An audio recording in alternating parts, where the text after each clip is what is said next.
नमस्कार, times of Swaraj में आप सबों का स्वागत है और मैं हूं संतोष सिंह। और आज हम टाइम्स ऑफ स्वराज में बात कर रहे हैं कि यही लालू जी हैं।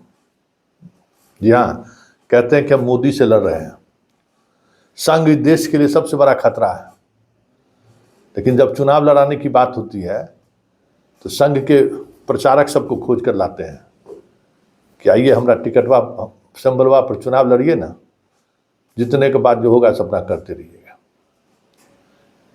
एक बात बता दें, हम देख रहे हैं कि जब से कुछ पॉलिटिकल पोस्ट हम डालना शुरू किए हैं तो कोई सामंती, कोई संतोष जी सवर्ण मानसिकता के हैं, तो क्या क्या नहीं, लालू भाजपा के विचारों से सहमत हैं, ये क्या क्या बहुत सारी चीज़ें लिखते रहते हैं।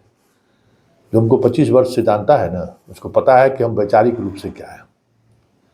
लेकिन जब कभी भी हम कलम उठाते थे और जब कभी भी माइक लेके रिपोर्टिंग करने के लिए खड़े होते थे तो वैचारिक रूप से हम किनके साथ खड़े हैं, वैचारिक प्रतिबद्धता मेरा क्या है, कभी भी आरे नहीं आता था। हमेशा खबर के साथ खड़े रहते थे। अभी अभी जस्ट ये खबर हम आपको प्रसारित करने जा रहे हैं, बना रहे हैं। ठीक इससे पहले हमारे एक प्रोफेसर साहब हैं, उनका फ़ोन आया और फ़ोन आया तो बड़े मुस्कुराते हुए कहे, क्या तब संतोष जी अब तो अच्छे दिन आपके आ रहे हैं। तो हम किस बात के लिए अच्छे दिन? तो अब मोदी जा रहा है ना। हम कि नहीं, मोदी जा नहीं रहा, चुनाव में तो स्थिति नहीं लग रही है। तो बहुत जोर से हंस थी कि आप ये बात कैसे कर रहे हैं। हम कि जो अब चुनाव हो गया, 4 सीटों पर चुनाव हुआ, उसका परिणाम क्या होगा, इसको लेकर अगर हम जो पत्रकारिता में हमें जानकारी मिली है उसकी विपरीत अगर हम आपको तर्क देंगे तो फिर ये मुनासिब नहीं है।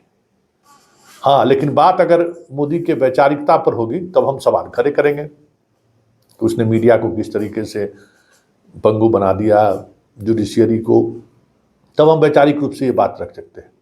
लेकिन चुनाव में ये थोड़ी चलता है।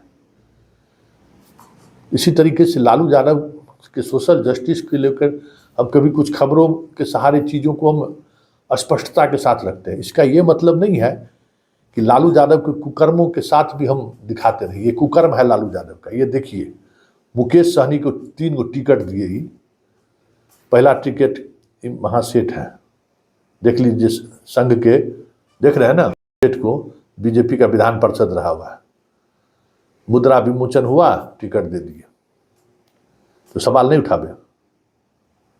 कौन हम ठिका लिए हुए सोशल जस्टिस का क्या? और ये सोशल जस्टिस है? दूसरा देखिए, गोपालगंज से बच्चा को देख जो रहे, गोपालगंज से इसका क्या गो पेट्रोल पंप इसके पिताजी को और गैस एजेंसी वगैरह है वहाँ। राजनीतिक रूप से वार्ड काउंसलर का भी चुनाव नहीं लड़ा है। इसके पिताजी भाजपा कार्यकारिणी के सदस्य हैं, दलित प्रकोष्ठ के, बीजेपी के नामी ग्रामी नेता हैं गोपालगंज में। और ये खुद जो आप देख रहे हैं इसका फोटो, ये प्रचारक प्रथम वर्ष होता है आरएसएस में, उसकी ट्रेनिंग ले रहा है। इसको टिकट दीजिएगा तो संतोष सिंह चुम्मा नहीं लेगा, संतोष सिंह सवाल खड़ा करेगा ना जी, हैं? और उसके बाद कहोगे कि संतोष जी बीजेपी वाला कितना पैसा दिया है, बीजेपी वाला हमको पैसा दिया है कि तो लालू प्रसाद को दिया है। अगर यही सवाल हम करें तो आरएसएस के 2 आदमी टिकट देने का क्या मतलब है? मुकेश सहनी को इसलिए साथ लाए थे कि एको गो सहनी को टिकट नहीं दिया।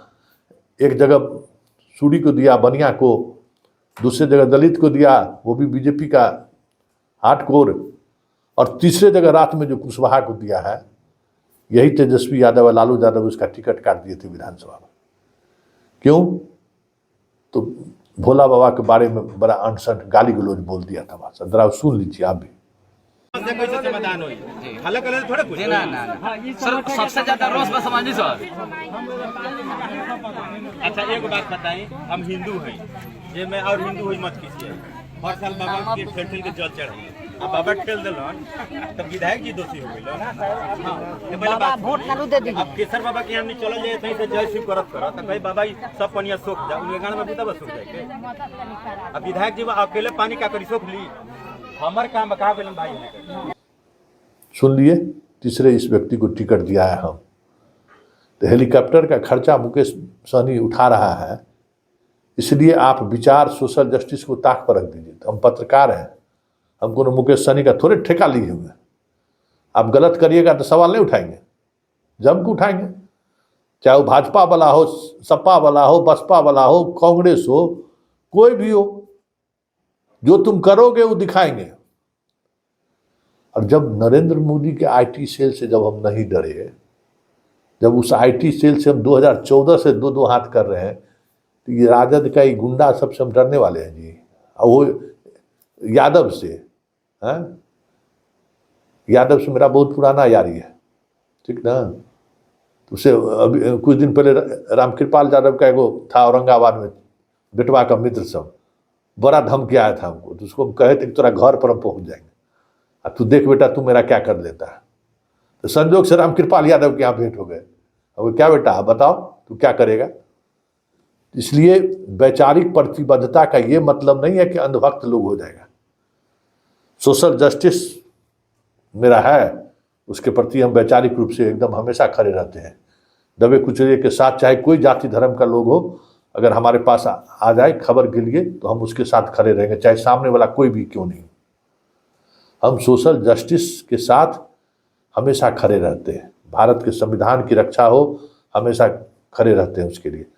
किसी के साथ अन्याय नहीं हो, सामने वाला कितना भी ताकतवर क्यों न हो, वो हमेशा उसके साथ खड़े रहते हैं। जब निसहाय बेटी को, जिसका कोई न बाप था न माई था, शेल्टर होम में, तब तो हम उसके साथ खड़े हो गए। और क्या क्या नहीं इसके लिए चुकाना पड़ा, चुके ही नहीं। तो लालू यादव के लिए झुक जाएंगे। लालू यादव को तो जवाब अब जो फेसबुक पर आकर जो अनशन लिखो, पूछो ना लालू यादव को, कहो जवाब देने के लिए। ऐसे संघ से लड़ा जाता है? ऐसे टिकट वितरण कीजिएगा तो क्या लोग कहेगा? तो यही चीज़ है, यही समझने की जरूरत है कि मेरी वैचारिक प्रतिबद्धता व्यक्ति से नहीं है, आइडियोलॉजी से है। और उस आइडियोलॉजी के लिए किसी भी हद तक जा सकते हैं, लेकिन जब विश्लेषण की बात होगी तो जो सत्य है, जो हमें दिख रहा है, चाहे वो अर्ध सत्य ही क्यों ना हो, मुझे जो दिखेगा वही लिखेगा, मुझे जो दिखेगा वही बोलेगा। के पाठक के साथ अगर मजबूती से उसके गलत कार्यों का हम विश्लेषण करते हैं, उजागर करते हैं, तो उसके सही कामों को भी हम बधाई देते हैं कि नहीं ये काम पाठक ने ठीक किया। तो हम इस पत्रकारिता करते हैं, चाटुकारिता नहीं करते।